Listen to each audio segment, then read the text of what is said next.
from the campus of Westfield State University. This is 89.5 FM, WSKB, Westfield. Support for the community programming of WSKB is provided by Westfield Bank. For more than 160 years, Westfield Bank has been an important community presence and commercial leader in the Pioneer Valley. With convenient full banking services in Westfield, West Springfield, East Longmeadow, Agawam, Feeding Hills, Springfield, Southwick, as well as Enfield and Granby, Connecticut, visit us on the web at westfieldbank.org.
Wow, it's Tuesday, sans Bob Plass.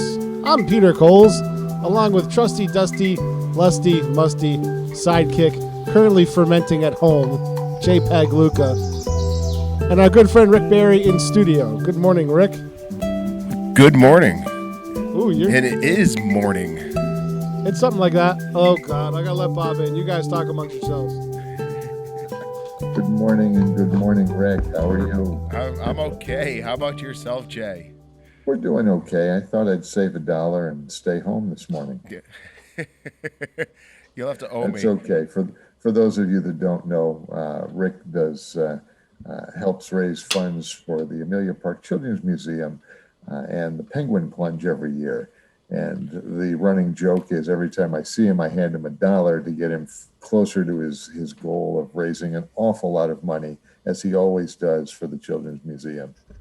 Yes, and it's getting chilly out there, so thoughts are turning to that. It's no ice on the water yet, I checked. No, not yet. God help us. It's going to be a long, long, cold winter. That's all I'm going to say about that. You think so? Yes. Okay. Now, Isn't if there we've had a lot of rain all summer, is that going to continue into the winter and we'll get a lot of snow? Well, I think that isn't this a La Nina year? So I saw something about that. Oh, I don't know. A Nina year. I know they said there's going to be there's going to be a lot of snow, and isn't there like an old thing that you can tell by the bushiness of the tails of the squirrel and how many nuts they're gathering? Yes. I don't know about that. I beg your pardon. Speaking of nuts. Speaking of nuts. No, right. Jay, will you please let me know when you're not coming into the studio? Because I've got 5 coffees today, and when I went to it took them forever. There were only 2 people at Dunkin' Donuts. They're really all over the place. Staffing is really terrible. So it took him forever. I was there actually at almost quarter of, but it took him forever to finish this.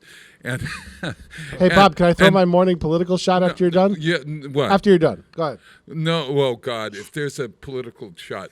No, well, Go ahead, finish your story, and then I'll throw my shot. Save it. All right, so at any rate, I then have to drive with 5 coffees. Now, there are 4 of them fit in this. So the other one, where do I have to put it? You have a cup holder? Between my legs. No, because the cup holder is filled with other stuff. Oh, Bob. All right. Now it's a roulette about which one it was, right? No, this is mine. It's a decaf. I know that. So, in order. Oh, that's not any place I wanted to go. Yeah. And anyway, anyway, so I had to drive with one hand on the wheel, hold the other cup. Okay. Finally, because I was realizing that the cup between my legs was hurting. and because it was getting hot. Hot, yes, and then I Bob. said, if I stop slow, then I'm going to get it anyway. So I drove impossibly awfully to here.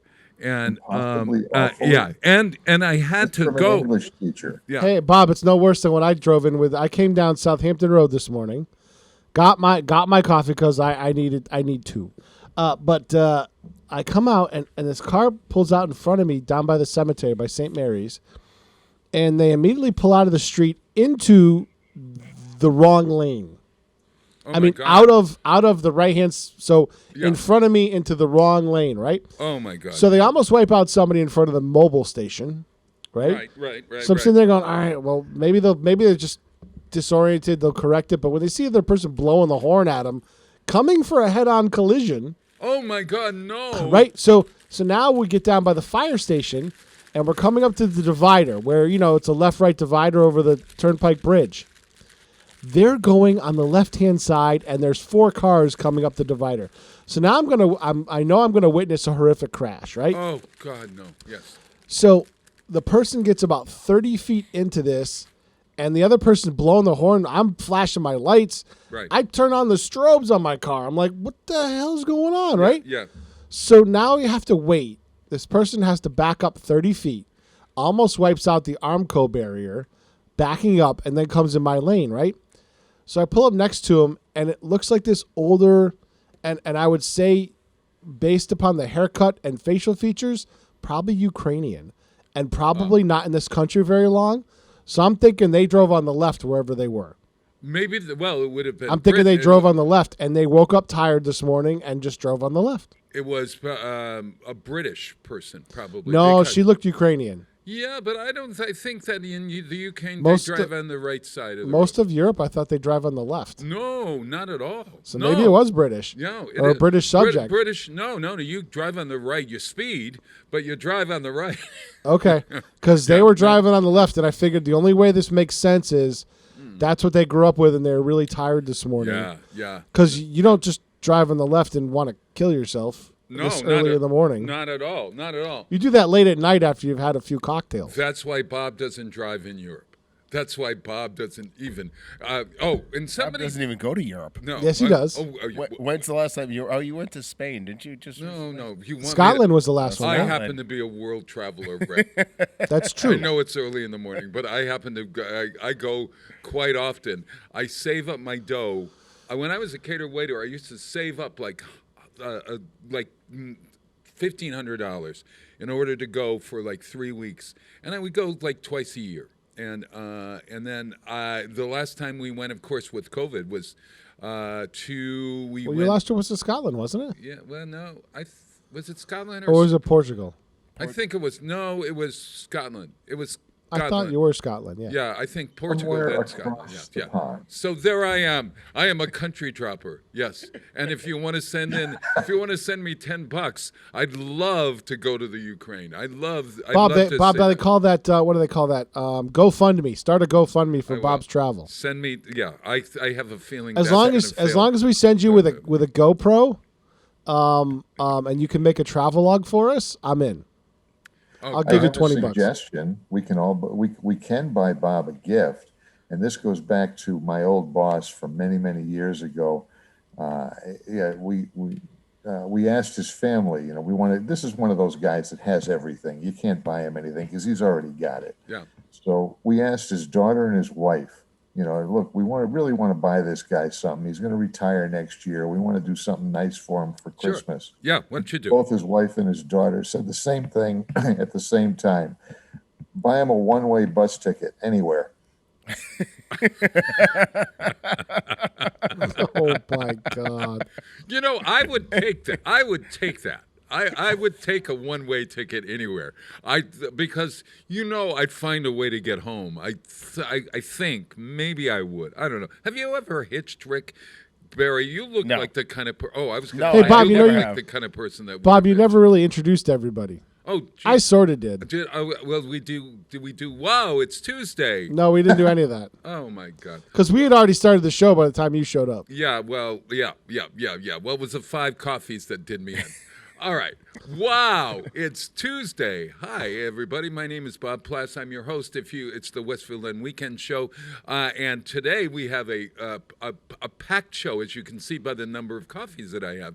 Rick Berry is here. He is in the studio substituting for the trusty, dusty, lusty, musty, crusty, and well-modulated, and probably lack of sleep-deprived sidekick, Jay Pagluka. Good morning, Jay. Good morning, Jay. Yeah, we know he's tired because the voice is like lower than God. Yeah, really. And even Kat is leaving him alone. Yeah, and over in the booth over there, under glass, is the kitten of the keys.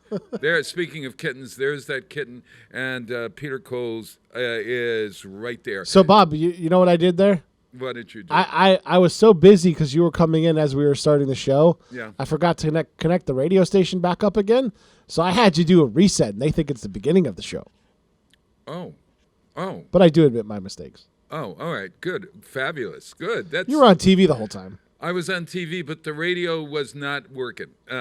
So now. Right. So now when I clicked on and then I said, "Hey, Bob, you didn't introduce everybody." So we did a show reset and we did a restart, and nobody on the radio knows the difference. No one. You like that? Now they do. No one. So we had a packed weekend, Bob Plass. Oh my God. I was over at Southwick 250. I saw you. And we. Thank you for the photo, Danny. You made a fat guy look good. Yeah,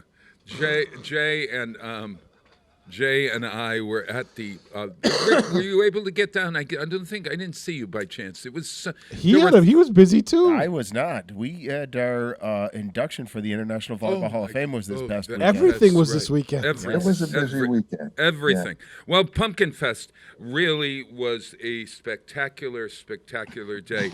We decided that it was important for us to really follow the thunderstorms. So we paid. There's a service that event planners pay to have right on up to the minute pinpointed weather forecast of the exact place that you are. You can pay $100 if you're an event planner and have it. So throughout the day, as Jay will tell you, we kept getting updates about everything. And about, when was it, Jay? Throughout 3 in the afternoon or so? Maybe a little early. Well, as it turns out, the timing was just about right. And if we could pay that $100 to pick the weather, that would be a little bit better. It's just this time we knew when it was coming in, and we were actually able to pack up and get out of there pretty much just before the first raindrops started falling. Yeah, we were planning, because it was going to be a thunderstorm. And that's the dangerous kind of thing. We wanted everyone to not be out there in a thunderstorm. So we were planning to close maybe at 3:30, 4 o'clock, because we knew it was kind of coming in. Well, it came in exactly at like 6:15, thank God. But it also meant that at the end of the day, by 5:30, the field that had held up to, I don't know, 5,000, 6,000 people was empty. Would have been a mug bog otherwise. Yeah. And it sounded like, from what I could hear from my house, because it carried a long way, sounds like Southwick still got their fireworks off, because I heard them. That's exactly around right. 7 o'clock or so. They did, and apparently people could see them, and they were very, very wonderful. Joe Didi's got an in there. Yeah. Because if they hire the fireworks company that the city of Westfield hires, his kid works for them. And he always asked to do the Southwick show. Oh, wow. So it was probably his son lighting them off. Uh-huh. And he did Westfield's first New Year's Eve show. Oh, I remember. Yes. And that was an impressive show too. That's right. So kid does a good job. So let me give you the update. Yes. How'd you do? 1,400 pumpkins were distributed free of charge. Wow. And they were all carved. We had none left. And we had none left by maybe 2:33 in the afternoon. Wow. So those are all, and only kids get those. So, and there were a lot of kids that didn't have the opportunity because we ran out of pumpkins. The trunk or treat ran out of candy. That's impressive, Bob. It was really. We even had a flyover at one point. The wonderful people up at Barnes Airport, and most people. Yeah, that wasn't really planned, Bob. That was them training. No, I think it was planned. It was actually planned because we were told what time it was supposed to come in at, and it was it was supposed to be 12, and it came in at 2. So, but. I wanted. Yeah, right. That's training, Bob. No, all right. Well, yeah, I know with you have to have an approval at least a year prior from the Department of Defense to have a flyover, official flyover. Oh, well, maybe it wasn't an official flyover, but yeah, it was a training exercise. But we were told that it was going to happen at 12 noon by Barnes, so I guess. Yeah, it was an unofficial flyover. Because the south middle school area, that whole area down there, is part of the outbound path for most of the fighters. I get it. Well, okay, so we want to thank everybody, sponsors, volunteers, the Board of WOW, all of the people that, the vendors, everybody who did that day is worthy of extreme praise. I thank them all. And look, I got it. It's very interesting. Last week, about Monday of last week, I got a call from Jason Poland, my co-chair. Now, this is out there in the media, or a lot of people are talking about it. But Jason's family, Jason, who was triple dosed with COVID booster, his family were all tested positive for COVID. And so consequently, they were forced into quarantine. Now, that means that the co-chair and the person who really was in charge of logistics could not be there. So he was on the phone. He had 4 computers in front of him telling him what was going on, and he was talking throughout the day. Honest to God, because of his wonderful work. But it just goes to show that a small group of people working hard with a community can put on a great event. And thank you, everyone. And I really so appreciate it. Yeah. So Kenny was asking me. Kenny at the last minute was going, "Hey P, you got any extra security cameras that we could throw up somewhere so that Jason could see what's going on from home?" Yeah. I'm like, no. Yeah, we're all out. We would have had to plan that one with the Boys and Girls Club. Yeah. But it was a real good weekend. All the volunteers, as you said, Bob, were just incredible. This thing came off very, very well. Yeah. And, I think there were a lot of people who had, wondered about the site, etc. Well, it couldn't have been a better planned and better situated event, and we are thrilled. We got lots of wonderful feedback. So look forward to next year when we'll make it even bigger and better. And thank you to everyone. And how was the Southwick parade and fireworks and all of that? So I just made the parade, but tomorrow on Everything Southwick, yes, we'll be recapping everything with Selectman Joe Didi, and I think he's going to have on Jim from the Southwick, the chair of the Southwick 250 committee. Oh, great! As his guest. That's why I suggested that he get, and he said that's a great idea. So terrific. We're going to kind of wrap it up. The parade was about an hour long. Right. And I think the pace was unbelievably fast. If you're asking me, I think they wanted to get 202 back open as soon as they could. Oh, so people were marching. March. They moved by us at the review. Well, we were at the end. We were at Southwick Town Hall. Yeah. But they came by us pretty fast, and I was like, wow, okay. Wow. And it was a great parade. The Shriners were there. Southwick and Westfield high school bands were there. Yeah. A lot of vintage vehicles. It was a great time. Good. A lot of ag stuff. And it's their 350 251. 251 because they couldn't do it last year. Yes. Right. Yeah. And you know what? We had predicted to be showers all day, but like you guys, the sun came out. It got kind of warm. It was a nice day. Yeah. Right. It was a beautiful day. So originally it was just going to be me and Kenny because Les Tingley was supposed to, from Agwa Media, was supposed to have Harvest Day. But they pushed that back to Sunday because they thought the weather was going to be bad. Yeah. So we got Les, and then Curtis Elmer, that young kid that came in here last year doing football with us, and came with a T-shirt for 40-degree weather. Showed up in proper attire for the thing, and he ran camera for us. So we had a really good time. Very nice. Came Very off nice. very well. Right. Now, how about soccer and famous people? Soccer. Wrong sport, Wrong Bob. sport, Bob. Volleyball. Oh, it's volleyball. Volleyball, Oh, yeah. It has oh a my round God. ball, Bob. Oh my God. Are they the Yeah. same ball? Only they No. they No. have different coloring. No. No, it is Oh. not the same ball. Oh, Not oh, even not. not even How the do you same know that? construction. What's No, the but- color of a soccer ball? A color of a soccer ball? Oh, usually white and some other color. So- Volleyballs are multicolored now. Oh, wow. Okay. Yes. So tell us about the induction of Yeah. the Volleyball Hall of Fame. Well, our festivities kicked off Friday night with a mayor's reception at the Hall of Fame, where the inductees we had 2 from the United States and we had 2 from Brazil. Right. Who had come in. Friday night we only had 1 from Brazil because he had a lot of issues with the travel.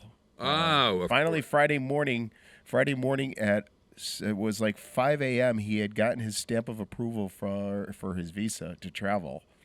And on Friday afternoon, he was in New York City. So I don't know how he pulled it off. My word. That was absolutely incredible for him to do that. Yeah.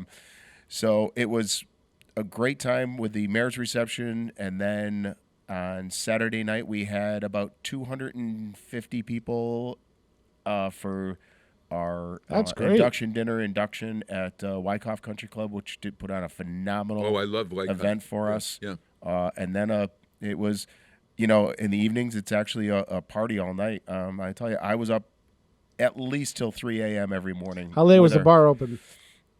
3 a.m. 3 a.m. Oh my God! Our hospitality suite was open as long as the people wanted to hang out and talk and have a good times. And those volleyballers are really partiers. Yes, they are. The Brazilians Now are do you think- partiers. The Brazilians love to party. Yeah. So don't some of the Americans. I'll tell you that. Yeah. Wow. Was Mia Hamm there? No, that's soccer, Bob. Oh. That's Oh. Give him a star he may know. Yeah. Give me a sport. I a can't star. get, Well, give me somebody that I may know from what's it, volleyball. Misty Gaynor, right? Mitzi Gaynor. Mitzi May. No, Mitzi May. Trainer. Mitzi May trainer. Trainer, okay. Karch Karai. Who? Karch Karai. Karch Karai. Karch Karai. Karch. Yeah. Karai. Karch. Yeah. Todd Rogers was there. Oh. Karch Karai is the U.S. women's Olympic team coach. Gold medal winning from this year. Ah, wow. We actually had some special guests. We had one special guest. His name's Bill Hamiter. He is the coach of the women's para volleyball team. Wow. Sure. So who also won the gold. Yeah. They're actually back-to-back gold, which was actually really kind of cool. Right. to have Now, them there. Springfield has the Peach Basket Festival, or used to have the Peach Basket Festival in honor of basketball. Yes. Is there some kind of netting or something, the fishnet festival, because the net Fishnet was bomb? made of fishnet stockings or stocking. something? Oh my I God. was just trying to, I don't know. What, Oh, it would have been my. a fishing net. We have festivals all year round. Do you know that volleyball is the most played sport in the world? I know this. It is. It's also the one that I know least about. It's also Maybe curling I don't much about either. it's also the official recreational sport of the state of Massachusetts. Listen to that, everybody. So- Listen to that. Wow. Hey, it's 6:25 in the morning. Peter, do you have the list at all? Hey, we changed desks. Yeah, my music for today. It's amazing. I don't have the. I think the printout's in the printer, but yeah. Oh, here. Oh, okay. It's Rick, amazing would how you at the would touch you of a mind button. as my assistant here to run over there? What's that, give them- Jay? And you can bring Just tell him me a- what song bring you want to him a run, coffee. Bob. I have the songs. Oh, okay. Gratitude, please. This is a song that is about ready to be released, or I think it was released on October 14th by a European group. Now, this is the way we all feel. Take a look at Jay. This is Jay. This is Jay. And it's musically Jay, because it's Musically like Jay. like you're in front of a fire after a long period of time, okay? And as my Wisconsin music director says, right? Oh, he's walking in front of a fire. Oh, careful. Oh, look at Gonna this. go over to the fireplace. Oh, look at this. He's walking, going right over there. It says, this is European ambient music that is usually played at night. It gives off a sort of a rainy Oh, look, night he's got the vibe. fire even going there. Oh, look at this. Where's your bearskin rug, Jay? Oh, my Oh, God. Yeah, and you get it when this is the kind of feeling you get when you're sitting in front of a nice roaring fire with a cocktail. All right, so now go to the refrigerator and get a cocktail. It's going to be a fireside chat with Jay Paglu. And it's called Gratitude. It's from Bremer and McCoy. It's a European and ambient group.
Support for community radio on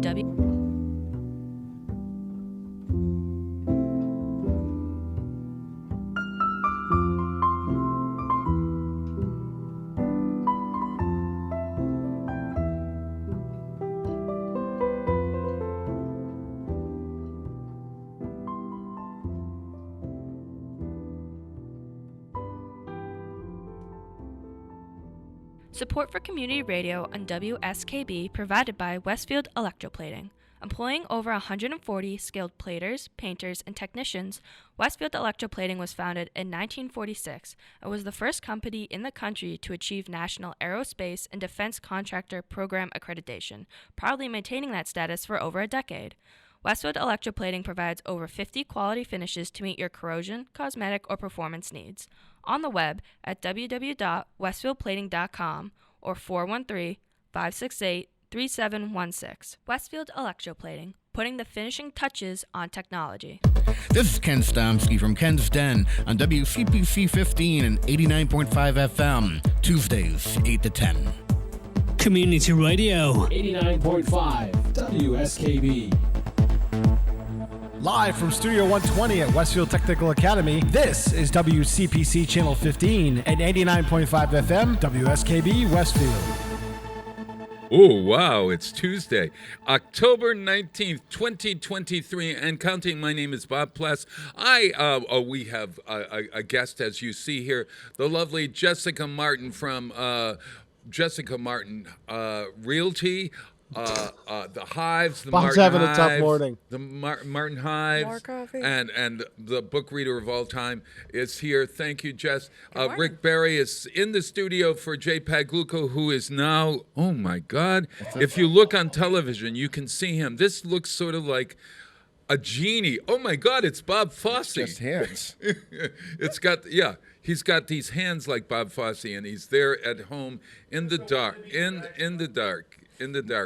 Peter is here. He's fixing our screen, etc. at the moment. Peter Coles. And look at for everything coming up.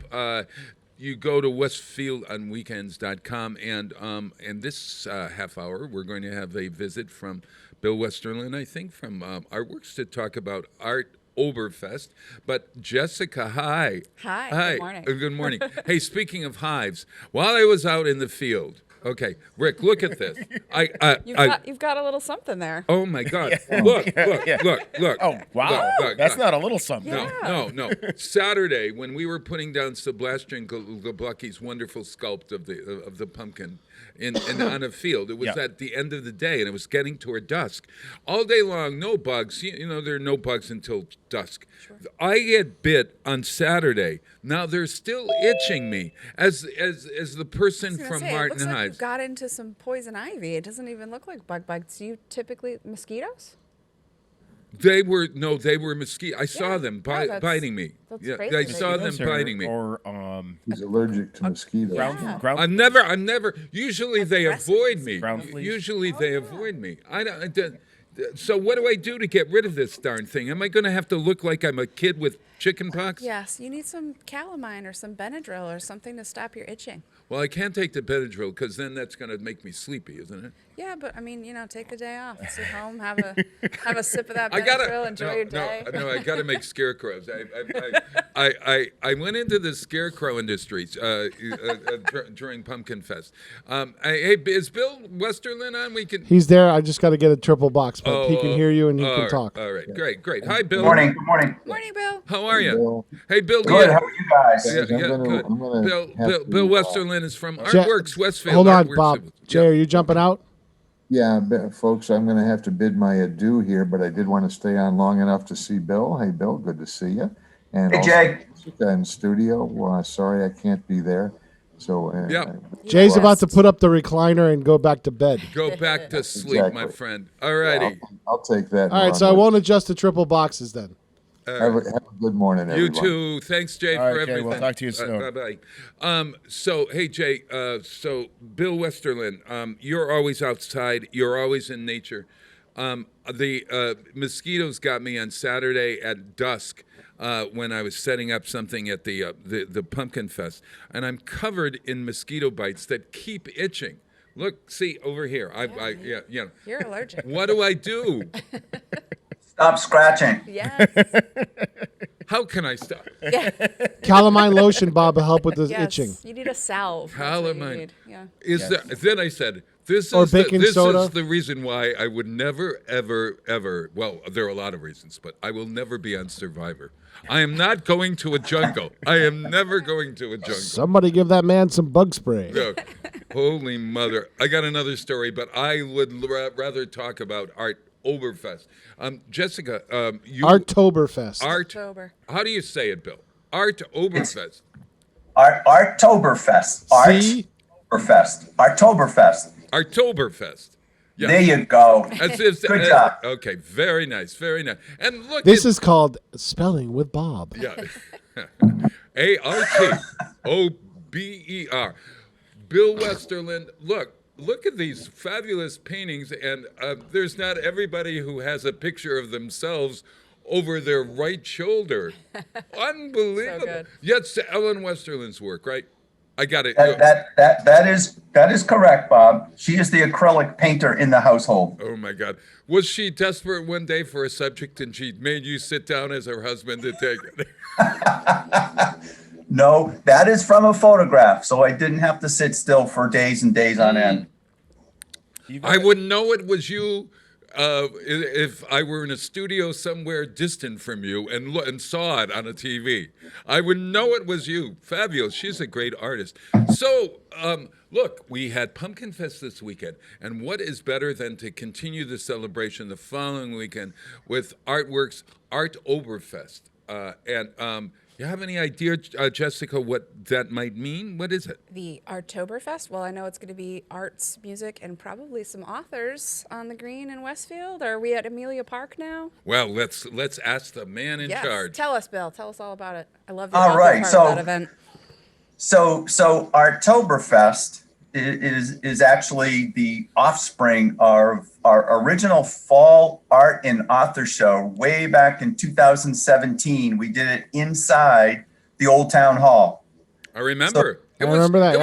Wasn't it the same day as Pumpkin Fest? I think. Yes, we have all traditionally, since its inception, have done it together. It was Westfield Weekends and Artworks of Westfield collaborating, and the Pumpkin Fest, and then we would have our art show, and it has grown over the years to this year, where we are downtown. We have authors on the green. We have about 20 authors that will be set up on the green, chatting, have their books for purchase.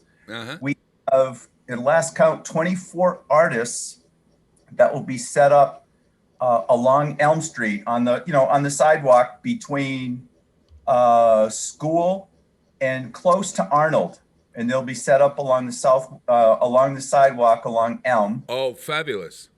And then we've introduced music or live entertainment this season. So at the Lamson Square stage, which is in the performance space adjacent to Mina's Wine and Spirits, we have New England Dance Center dancers will be putting on a performance. Right. We have Whip City Witches, and we also have the Westfield State Jazz Ensemble. Yes, Ed Orgill. Ed Orgill. That's right. Yeah. And I think officially they're called, what are they called? The Wolf Pit? Yes, it's called the Wolf Pit Band. Ed told me that it's the Wolf Pit Band because Wolf Pit was a section. Now, Rick Berry. Wolf Pit Meadows. Wolf Pit Meadows. Yes, Pete, you are correct. Wolf Pit Meadows was a section of Westfield. It is basically the southwestern side of Northwest Westfield. Road, that type Northwest area. Road, Granville Road. Granville Road, where Closest to the college, actually. a little bit more. It actually comes down all the way to Broad Street, not Broad Street, but to Southwick Road area too. Was known as South Pit Meadows area. Wolf Pit Meadows. Well, it just is appropriate because I think that today is something like Wolf Day or something. It's National. No, I'm telling you the truth. It's a whole week. It's National Wolf Awareness Week. Week. National Wolf Awareness Week. Yeah, trust me, I'm aware of wolves. They're there. I'm sure there are going to be some beautiful pictures and photographs of nature at Art Oberfest. We have a blend of photographers, painters, sculptors. It's a really great mix, and what we really like about these shows, we brand it as artists, new, emerging, experienced, and professional. We have a couple folks who've showed their work for the first time. They're young folks, so they're scared about showing their stuff. So we'll kind of shepherd them through the process. Seasoned professionals who go to art shows around New England. So it's a nice mix. So in addition to those three components, we have free rock painting for the kids. Wow, that's great. Oh, rock painting. Oh, I love it. Yeah, and that's going to be the little grassy knoll next to Blended Vintage Marketplace over by the Transit Pavilion. Yeah, sure. And we have a decorated pumpkin contest. We're not carving pumpkins. We're asking folks to bring their decorated pumpkins, and we're going to be awarding first, second, and third place awards for the top three. How do you like that? Wow. And then we have the things going on over at the Athenaeum. So the Children's Library is putting together these fall take and make craft kits. Right. And then Guy McLean, who's the new director of the Athenaeum. Right. Love him.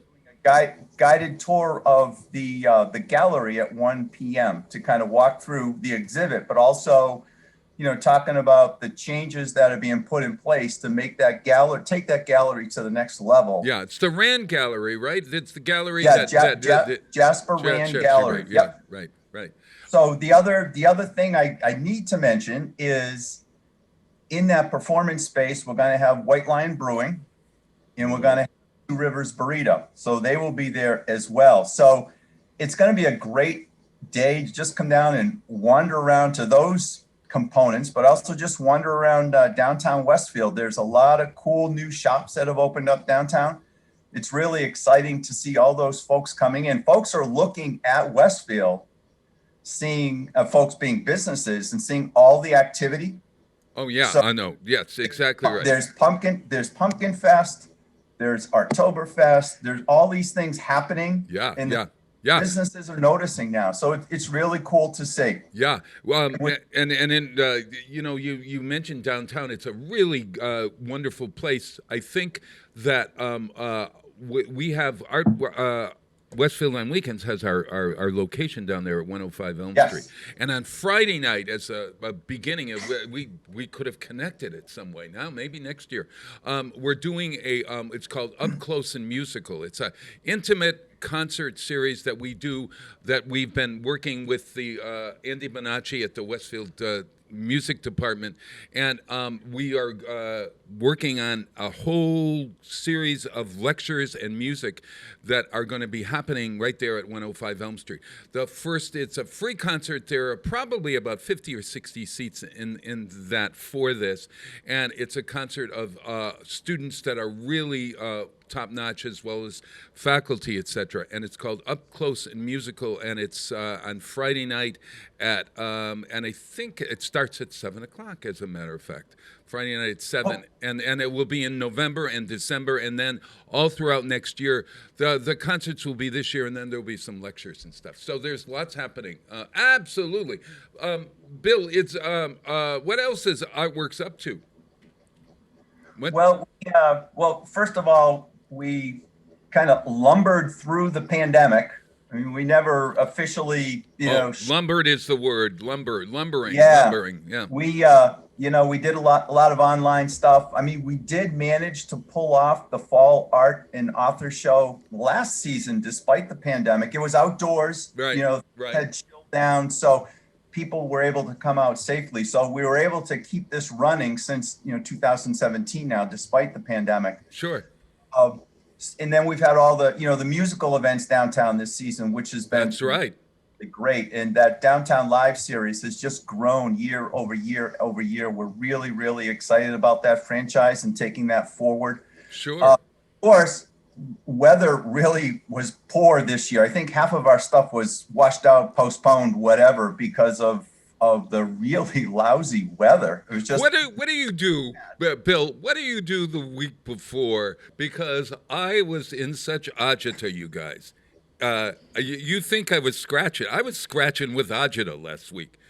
Before, What do you, Bill? What do you do to do? Yeah, well, no, I was scratching with agita. Don't call me agita. Yeah, I was having such anxiety about the weather because you look at it 2 weeks ago and it was going to be beautiful. It looked like we were living in San Diego. No rain, nothing, and then suddenly, these fronts creep in. How do you do it, Bill?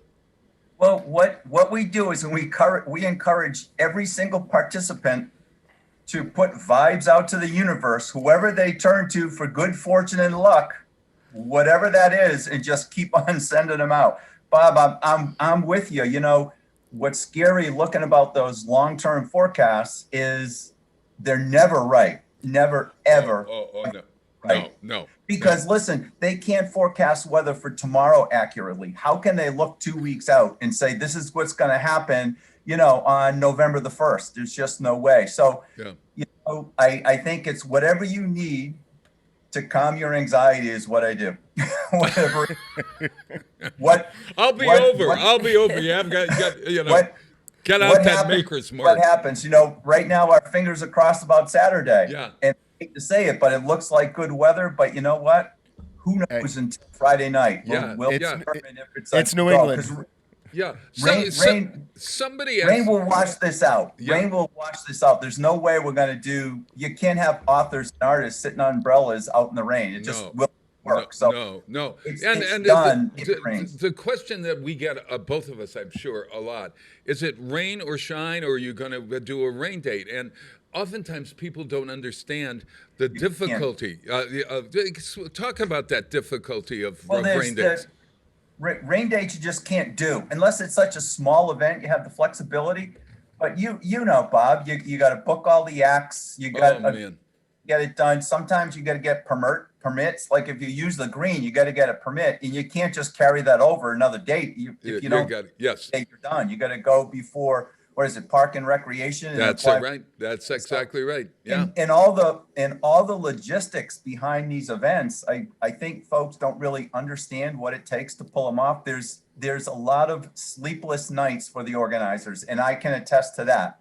Yeah. We should talk to one another when we're not sleeping. We could play poker or something on Zoom. I want to be a fly on the wall for that conversation. It'll be a support group, an art organizer support group. This would be good, and we meet like 3 a.m. the week before our events, all throughout the country. To calm us down. It's a really, really kind of good idea. Okay, so I also want to point out that if folks travel around Westfield, there are a couple of wonderful murals. Have you seen those murals, Ricardo? I have from a distance. I haven't got a chance to get up close to them. I know I see the one along the river as I come over the bridge all the time. Yeah. Have you seen it, Chess? Yes, driving around. Yep. Yeah. Tell us about So that is becoming an annual event to create community murals in Westfield. It started off in 2020 with Heroes Are Everywhere mural. Again, that was during the pandemic. It depicts all those frontline workers and some of the great spaces within Westfield. So that is located, oh my God, it's at the confluence of Hedges, St. Denis, Ashley, and Taylor. How do I remember those street names? Yeah. Well, they're my lawyers. Hedges, Ashley, and Taylor are my lawyers. It's in the tunnel under the Columbia Greenway Rail Trail. So that's right. That's a great little piece. And then this year, we did Westfield is Fantastic, and this is a fantasy mural down under the Westfield River Esplanade. Right. And where you and I used to drink, remember, Rick? We used to go down there. We camp out. Hey, Bill, I can never confirm or deny that. Hey, Bill, it goes even farther back than that. Remember the one that Julie DeHarnay did on the side of the Break King? The old Break King building? Yep. That's right. Yep. That took her a summer. I remember that was a summer, and she did it all by herself. She had scaffolding, yeah. Okay. So the Westfield is Fantastic mural was actually drawn in part by the kids down at the Mural Club at the Westfield Boys and Girls Club. Yeah. So they were involved, and we also had community paint. So in both of these murals, we're inviting the community to come on down and paint. Yeah, it's great. And, Shannon Chiba has been the driver behind those murals. She's so wonderful. I saw her on Saturday. She's so intelligent, creative, and fun. I mean, filled with energy. Just great. Yep. You know what? I even remember farther back than that. Does anybody remember the mural on the north side? On the mural on the north side. That was the galloping steeds. Yes, it reminded me of a Steve Miller album cover. Yes, all the time. Over across from Meztec Reed National by the Shell station there's a building that used to have a mural on it that was three galloping horses? I think it was so. Yes, and it was done by a graduate student, 1979. He was from UMass. Yep. And people loved it. And then there was some sort of, and you'll have to fact check me on this, but I think there was some sort of dispute within owners of Meztec and that building. Someone painted it over out of spite. They just said, "Oh my gosh!" Yeah, and people just every time we post an image of that, people go nuts. Like I remember that as a kid driving by, my parents would point it out, and we always think about replicating that, but the question becomes, one, copyrights, two, where do you do it? So maybe one day, someday, that will be a mural project, the rebirth of the Galloping Steeds, but there's a lot behind the scenes behind that to actually get done. Could it be the 4 horsemen of the apocalypse, where there are 4? No, there are only 3. Oh, okay. It was all bright colors. It was all like rainbow. Beautiful. Yeah, like they were coming out of a portal. They were. Oh, that's how they were. It was. Somehow we'll or other, find a in the picture of it for you, Bob. forages of my mind, I can see this. Yeah. Oh, you got to recreate that someplace, Bill. I've got a wall in my basement. So Bob, here's the challenge with the murals is, there has been very, very, very preliminary discussions about replicating that on that mural on that building where it was. Right. However, you run into all sorts of a public display on private property, grant writing for something that's on private property, community access, so there's inklings of ideas but there's a lot of challenges around it. All our murals to date have been on Westfield property, community property. Sure. And that now that's the easiest way to do it, because then we dedicate these to the city. And although we go back and touch up anything that has flaked off or any other imperfections from weather and time, right, those are now, they're on city property. So it might be worth it for folks out there, if you're riding around and you have an ideal place for a mural, maybe you go to Artworks website and just inform. Let us know. Yeah. Let us know. Speaking of websites, what's your website, my friend? Artworkswestfield.com. Hey, Bob, our research Westfield. department is weighing in about your discussion. This Danny Nason just sent me, in 1976, Westfield received a grant to celebrate the country's bicentennial. The environmental art team was formed. The design concept for the horse mural was approved.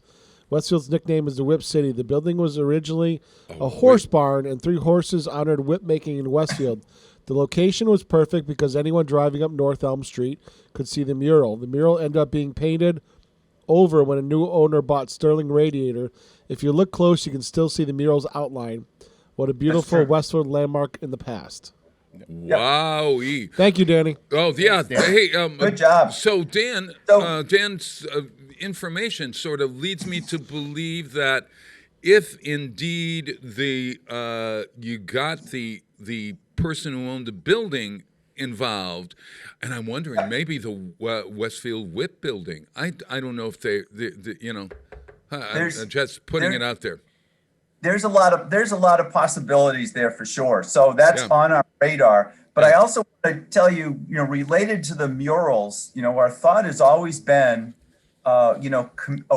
activation of these spaces and getting people aware of the spaces. So and we're really, really psyching that none of these have been damaged by graffiti. Isn't that incredible? Yes. That's great. What's interesting is the first mural, The Heroes Are Everywhere. So many folks warned us off about using that space. Oh my God, don't go there. It'll be destroyed. And you know what? It hasn't been touched. And the people in that community love it. And they brought the painters coffee and pastry, and they were excited to have that. So with that in mind, that's where we turn to the Westfield River site. Few people realize the park system that's down there. It's a beautiful. Oh, it's great park space that few seem to recognize it, to go there, to enjoy it. That's the type of space, if that was out in Boston someplace, people would drive all the way there. Oh my God, I got to go there. It's beautiful. So part of the concept was, how do we activate these spaces? So one was put a mural there. Let's get people to go down there and see what it's all about. Yeah. And I think people stop by. They love seeing that mural. We had people in boats and canoes stopping on the river and getting out of their boats and walking over and saying how cool it looked from the river space.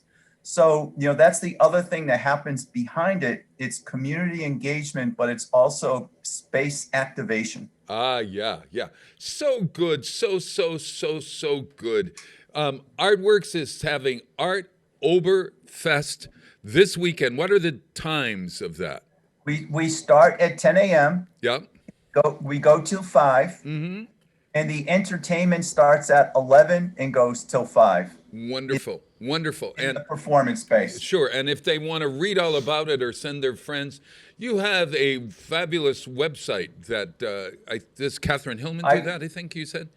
Or, It's artworkswestfield.com. Yep. And I would also encourage folks to get to our Facebook pages. Well, we have our curated page, but we also have a community page where artists post, their work and talk about the arts in Westfield. So those are some great locations. Oh, and Instagram is another spot too. People seem to love the listen to them as well. Yeah, wild. And you really are a leading light in the art community and in the regular community of Westfield. And Artworks is a real special organization, and we are thrilled to be a collaborator with you, Bill. Always Westfield and Weekends. The more stuff that happens in Westfield, both Bill and I agree. I don't know if you agree, but there are lots of events, and you can always refute somebody that says there's nothing happening here by going to Artworks website or Westfield and Weekends website, and or any number, the Children's Museum site. There's so much to do, and it's a great place to live, work, and read. What are you reading lately, my friend? I knew you were going to ask, so. This one is called The Vanishing Half. Yes. I finished one, and I'm so backed up on my reviews. I got a stack of 10 books that I still need to write reviews. But once I end a book, I want to just jump into the next one. Yeah, sure. So this is about two sisters in this small little hamlet called Mallard, Louisiana. Right. But it's a community of African-American folks who are very light skin color. Oh. So twin sisters stays there with that community. The other one goes out into the white world, passing as a white woman, and there's a lot of guilt involved, and she's lost contact with her family. It's a great story about these two sisters. Yeah, Bill, who wrote that book for folks? The Vanishing Half. That is by Britt Bennett. Britt Bennett. Okay. Britt Bennett. Okay, gotcha. Godshot, and this is by Chelsea. I think it's Beaker, Bieker. Godshot. Godshot. And this is about some really heavy subject matter about cults and how women are treated in cults. And it's just some heavy material that's written like a fairy tale. So you know what's going on, but it's written very, very lightly. It doesn't get graphic or violent, but you know what's happening behind the scenes. Right. So this is a really good one as well. And I'll just share one more because I know we're running out of time. Oh, you're great. So what do you got there? How much these hills is gold? And this is C. Pam Zhang. I'm not familiar with how to say it. Zhang, maybe Zhang, like a zhuzh. Zhang, yeah, that's Zhang. And this takes place, during the gold rush in the 1800s, and a family going through that. They're a family of Chinese descent, because if you recall in history, there was a lot of immigration to the West Coast to gold mine and to build the railroad. So it's a really great story about how that family endured through that. So three great books. I highly recommend. When I rate them, they're all 4s or 5s, mostly 5. Oh, wonderful. Hey, we're maybe next month we're reading, we might be reading something very similar to what you said, but it's called The Personal Librarian. Have you read that at all? And it's about I have not, no. J.P. Morgan's assistant. It's a novel, and and she's passing for white as well. And again, it's about difference in America and how we treat it, et cetera, et cetera. And was recommended recommended to us, and my spouse read it and said, "Oh my God, this book I can't put it down." And in fact, the senior center, they have this great book club. If you're a senior, go to the book club at the senior center. They're going to read it in November. So at any rate, hey, Bill, Oktoberfest this weekend. 10 The and 23rd. Saturday the 23rd. 23rd. From 10 to 5, downtown Westfield. Sounds very good. Always a pleasure to have you on. Hey, get out there and work. Get on that road. off to the office I go. Thanks a lot for having me. I appreciate it. Bye. Thanks, Bill. Thanks, Bill. See ya, Bill. Bye-bye. Yeah, bye. Bye. Wow. It's Tuesday. Yes. There's lots happening. Yeah. Hey, why don't we take a break? So everybody, let's see what I'm going to play here today. Oh, you know what, Peter? I love this rushing. Today's Rainforest Day, where I think we're supposed to save the rainforest. We have to save the rainforest. And Sting has a new album out. You like Sting, Rick? Yes, I do. Yeah. Yeah, very talented. Oh, man. I did see one of the songs that you didn't get to play was the song by the Pentatonics. Yes. Who I have actually probably within the last 2 or 3 months have been in awe of listening to them. Well, you know what we'll do? You can play either one of them. Oh, no. Okay, I'm going to do Pentatonics. You won't believe this. Okay, every year they have a new Christmas album. Their Christmas album this year is coming out. Okay. Jessica, what's the song we're going to play according to the sheet here? I just called to say I love you. Yeah. Did you? Yeah. and who wrote that song? Every day. That's Stevie Wonder, right? That's Stevie Yeah. Wonder. Yeah. So get this. I got what they're going to be doing on this Christmas album. They're taking songs that we know and making them Christmas songs.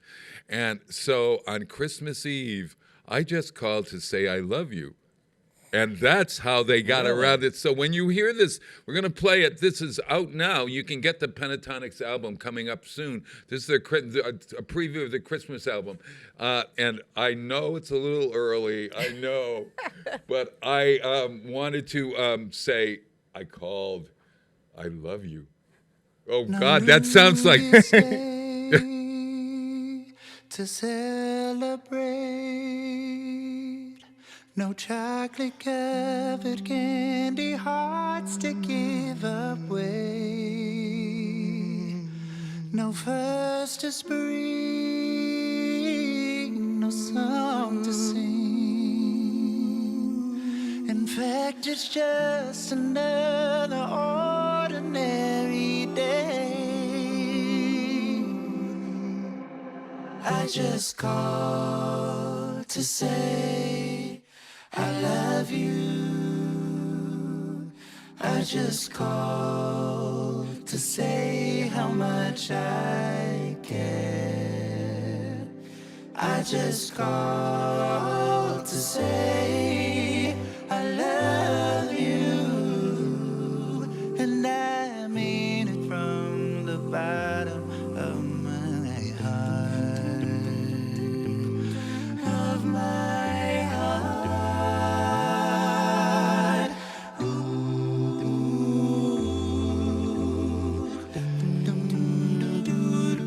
No Libra sun, no Halloween,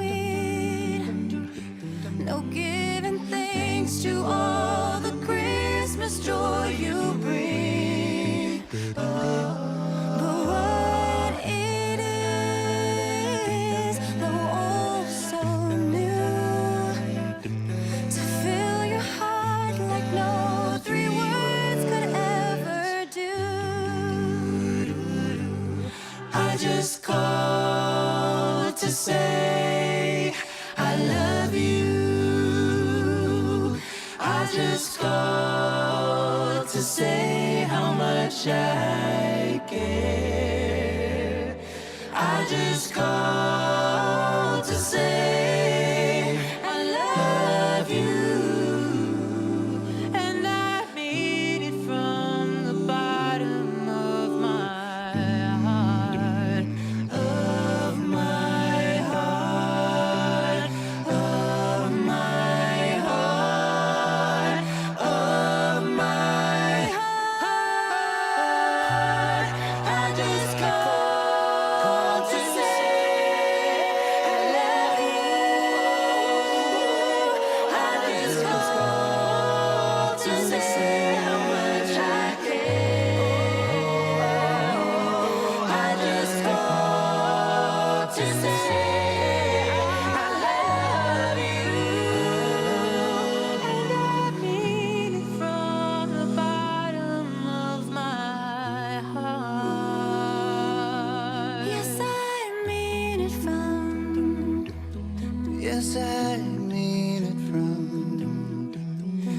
Yes, I mean it from the bottom of my heart. Support for the community programming of WSKB is provided by Bay State Dental. Comprehensive dentistry at 14 convenient locations in Springfield, Chicopee, Longmeadow, West Springfield, Belchertown, East Longmeadow, Ludlow, Northampton, Greenfield, and Wilbraham, as well as 29 Broad Street in Westfield. Bay State Dental makes it a priority to help you achieve and maintain the healthy smile you deserve. On the web at baystatedental.com. Support for community radio on WSKB is provided by Betts Plumbing and Heating Supply Company, an independent, family-owned wholesaler serving Westfield for over 50 years, specializing in plumbing, heating, and industrial piping supplies. On the web at bettsplumbing.com or at 14 Coleman Avenue in Westfield. Join us every Thursday morning from 6 until at least 7:30. Check out the Bobby G and Company Show right here on WSKB 89.5 Community Radio. 89.5 WSKB.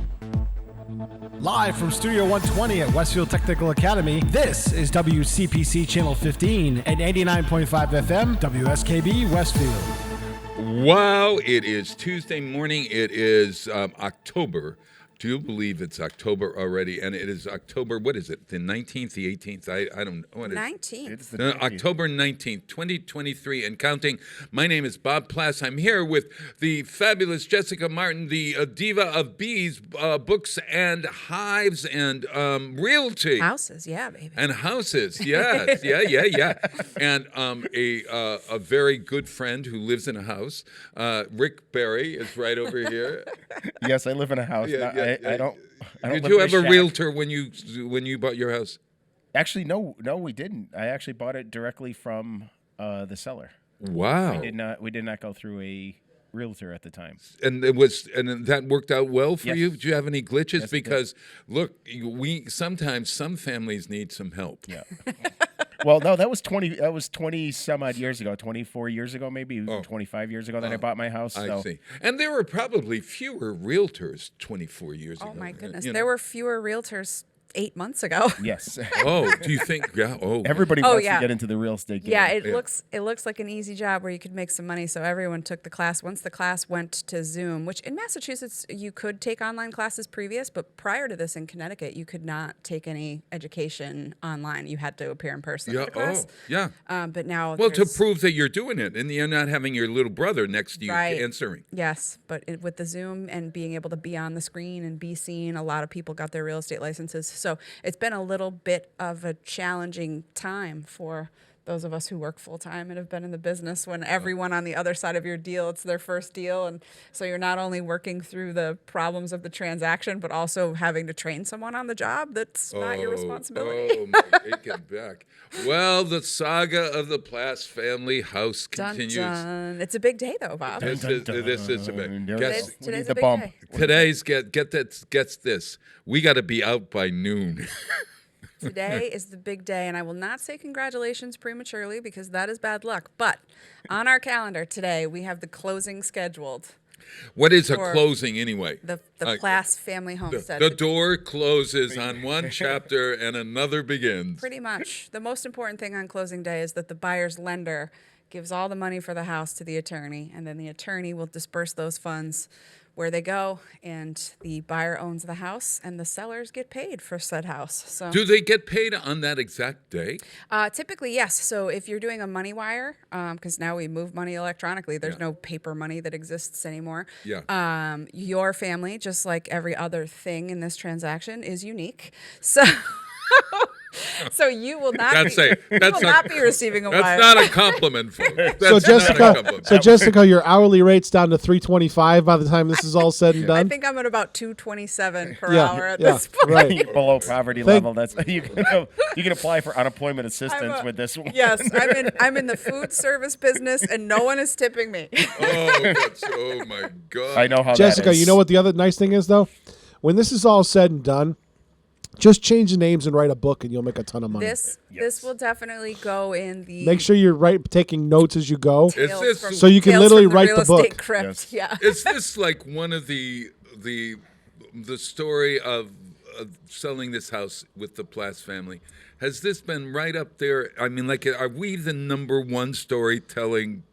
Bob, this could story be a making. I think this could, with all the stories that I've heard about this, just like listening on the periphery, just the stories that I've heard, this could easily be a movie, like starring a major comedian. And it's true. Yeah, no, I'm calling this house my problem child. So when I post the blog on the website about your house, I will say it's the 2021's problem child. Oh yeah. Yes. In this market, there is no reason for it to have taken so long for the Plass family home to have sold, and that is no fault of the Plass family. It's a great house, great location, good space, all those things. It just was. I mean, the timing wasn't right. Just like Bill Westerlin was just saying about how you have to put all your powers into the universe or your prayers or whatever it is to get that positive energy. If the time's not right, things don't go right. So for whatever reason, we had sold the house 3 times. Well, first we had to but first sold 3 times. we had to convince to the same person. Yeah. The names have been changed to protect the innocent folk. Okay. There was someone in my family who did not want it to go on the market until Yes. Yeah. It was perfect, right? So, yeah. But we did. We finally got it on the market. You had tenants when we first started. The house was fully occupied. Yes. We finally got the first floor tenants out. The house got listed for sale. It's very desirable, so it sold immediately.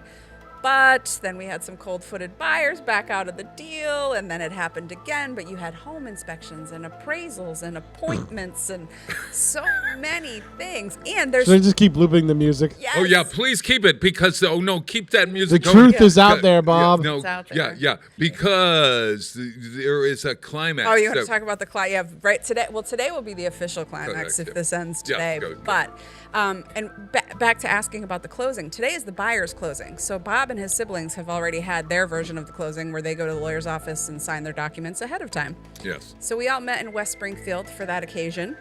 And first, did they buy you lunch, Jessica? Yeah, no, not yet. They will. Trust me. It better come with many adult beverages. Yes. We're actually buying her a restaurant. Yes. Nice. I'm having a whole restaurant. Yeah. Yeah, no, Bob's sister had gotten a little lost on her way to the attorney's office, so she had pulled over, and we were trying to redirect her back to the office so everyone could sign the documents. It's right next to the Crest Room in West Springfield. That's easy to find. Yeah. Right on Route 20, yeah. So, across from formal. This place, I never know what you're talking about. Yeah. Never heard of this place. No. Yeah, across from formal attire. What are you talking about, Rick? Rick, they probably have a stool with your name on it. Yeah. Across from the Sunoco gas station. The Sunoco station. But Carol had overshot the distance a little bit. How much did she overshoot it? 3 miles. 3 miles, but she wasn't sure where to go and etc. So I said, you know what, everyone stay here. I will go get Carol. She can follow me back to the office. Yeah, right. Meanwhile, I have to leave. I really have to leave. Bob has Pumpkin Fest. I got Pumpkin Fest. I have this big meeting planned. This was because it was the Thursday before. So this was last Thursday. Yeah. And then so I go out and find Carol on the road and meet up with her. She was in a parking lot somewhere. Mm-hmm. Where's it? We know. Right off of Route 20. Dewey Street on Route 20, which in is the gray area. The gray area between West Springfield and Westfield. Right across from the evangelical church there. Yep. So I collected She couldn't remember where she said, I'm calling, you got to come. Well, come get me. Well, wait a minute. We're in the middle of signing. Now, Carol, if you're listening, please. I am a talk show host, and everything is humorous. It's not personal. Everything. Everyone is fair game. It's not personal. It's not personal at all. Yes. Ping the phone. Oh my God. So at any rate, so we were writing we're about to sign our check, because I had to get out of there, and they said you can sign first and whatever, and so I'm signing, and the phone rings. Yes. And it's which again we were already like 20 minutes. 20 minutes late. Yeah. Carol calls to say, I'm not coming, or what do you mean you're not coming? I can't find it. Well, where are you? I'm in find a parking lot. Where's the parking lot? It's about 3 miles. I don't know how she put it. She wasn't sure that it was. She didn't yeah. know where the parking was. Well, she knew there was Dewey Street, and the only Dewey Street that I knew was like way in Westfield someplace, and so this must be Dewey Street in West Springfield. Yes. So at any rate, so Jessica very kindly, because she's saying, I'm not going. I can't say, Carol, we're not going to be able to sell the house if you etc. I don't. Well, like many people, she doesn't. Yeah. She doesn't like a fast road. Okay, a road where people drive fast. Sure. And I'm thinking, this is not the case on Route 20. It's you can be safe on it's Route a fast 20, road. but it is a fast road. They get cranking. So Jess, you take the story over from there. Well, I find Carol. I talk to her the way there on the cell phone, get the landmarks, follow her to where she is, and she has pulled off on the shoulder. And I tell her we're back going the other direction because she has insisted at this point she's not driving any further. So I said, we're going back the opposite way. So she says, oh, well, in that case, I'll go back the opposite way. She just wasn't going further towards Westfield. So that was where she drew was the line. that? She didn't want to go further. Right. Yeah. But if it was back the other way, she was willing to drive it. Because I thought we were going to leave her car and then go to the lawyer, come back. Yeah. So I pull out onto Route 20, and Carol's going to follow me. So I don't know, went 20 feet in my car, and she had stopped. So I stopped. Well, I'm going to have to go back and collect Carol now. So I turn my blinker on, and I'm stopped to take a left-hand turn so that I can loop back around. And I'm waiting traffic is coming towards me, so I'm waiting to take that left. And I look in my rear view as I hear the screeching tires of the Jeep that is about to crash into my rear end. So I am rear-ended in traffic. Oh, no. And I was just, no good deed goes unpunished. Oh. So now we have Bob and Dickie at the lawyer's office waiting for Jessica and Carol. Jessica and Carol waiting on site of the accident for the police to arrive. And Bob comes back. So Bob's done, and then Bob shows up on. I'm driving back to Westfield, and car crash. But my sister's gone. Yeah. And I said, "Where's my sister? She left. She's ready to go back and sign those papers." Now that I have taken the danger element, if I've just been crashed into on the road, there's no chance she could be too. So she's safe. So she's safe. She could go home. She Bob? can sign the papers. Yes. This is Cockenlocker. This. I'm telling you, Jessica, you really need to start recording all your notes because this is a book. No, this is an episode. And then it'll be a screenplay, I've and then got it'll be a them. movie of the week. Yes, I'm hoping for like a Netflix series that people want to binge watch. Oh my God! This yes. sounds like an episode of Modern Family. Yeah. Oh. It does. If you ever watch Modern Family, it's exactly sitcom, like yes. What is that? Everything has its domino effect with the rest of the family, no matter what. It's this. Oh yeah. That's it. So it's Curb Your Enthusiasm. Is what it is. That will take us to the rest of this. So we. But wait, there's more. Yeah. But wait, there's more. I stopped to see if Jessica's all right, being a kind person. Thank you, Bob. I practically got rear-ended myself trying to stop, but because I said, "Oh my God, there's Jessica," so I pull over. The car behind me didn't know I was going to pull over, but I managed to avoid that. So we talk, and she's waiting for the police, and the police came, so we sort of interfered with the conversation. So I said goodbye, and I thought she's gonna be there for a while because you have to discuss and stuff. So I go home, but I've also gotten a phone call from my sister saying that Jessica is now stuck and she's been rear-ended. I said, "How is she?" I guess she's all right. I'm done it. All right. So I go back to, I go away, and then Jessica emails me later to let me know that I was in fact okay. Yeah, that you were in fact. I survived the incident. But then you went back to the lawyer's office. I That sure must did. have been a half hour later. All in a day's work, yes. And your brother and sister were still at the attorney's office working through the questions. So it was good. It all worked out. So Jess, you didn't take Scott Manley's advice. I'm Scott Manley. Fly safe. I'm going to get them all in this morning. I'm going to keep that in mind in the future. The Plass family have only one house to sell. Only one house. Yeah, only one house. Now, that's it. There's your title. Only one house. Only one house. Yes. Only there one it is. house. Yeah. All right, we have the now we got to flesh out the screenplay. It sounds like a start of a horror movie. Yeah, I'm telling you. Oh God, if we could get no, this is a comedy. No, it is a comedy. I know, Jessica, with some horrific elements. Right, Jessica. That's not your normal forte, but this is a comedy. Hey, Yes. Is there a situation comedy with a real estate agent? I mean, that sounds like it would be fodder for. I think so. There is a Netflix show. I'm not going to be able to put my finger on the name. It's got Christina Applegate, where she is a real estate. She's the main character, but she's a real estate agent. Yeah.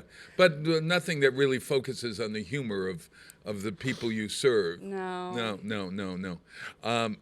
to be the first. So the good news is that my sister called me. She wants your address because she needs to send you flowers. Oh. This is the like that's that. the law.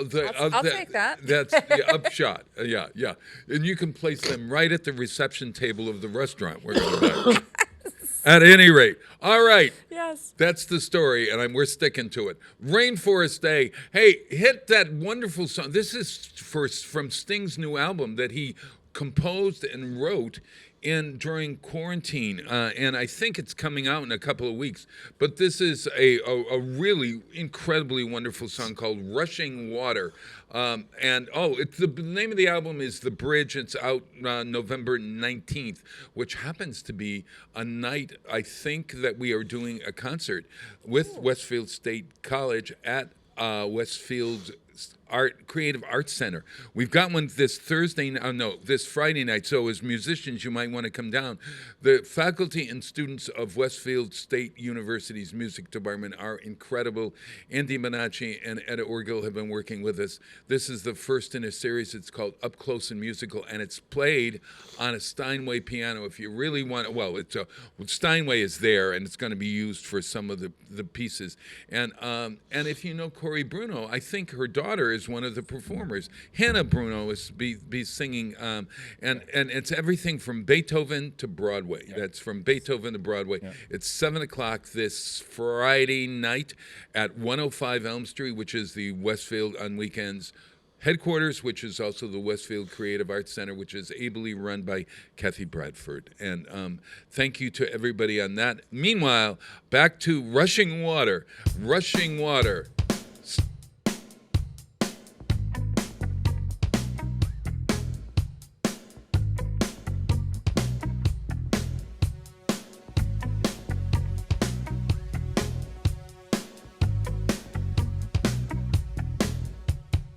How many times have I had this dream that wakes me from my slumber?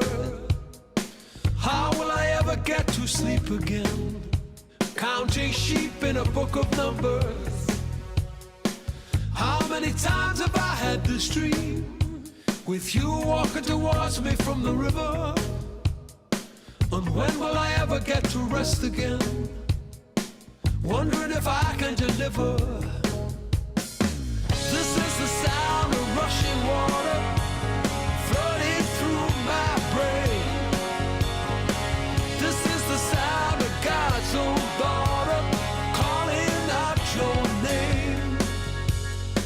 This is the sound of atmospheres, 3 metric tons of pressure. This is the sum of all my fears, something I just can't measure. I remember the story of Jonah. He was trapped in the belly of a whale. How many times must he succeed? How many times must he fail? This is the sound of rushing water flooding through my brain. This is the sound of God's own daughter calling out your name. I'll see my shrink on an endless couch, hit me with a hammer and I'll say, ouch. What we have here is so easy to solve. just takes a firm purpose and some resolve. This is the sound of rushing water flooding through my brain. This is the sound of God's own daughter calling out your name. This is the sound of rushing water flooding through my brain. This is the sound of God's own daughter calling out your name.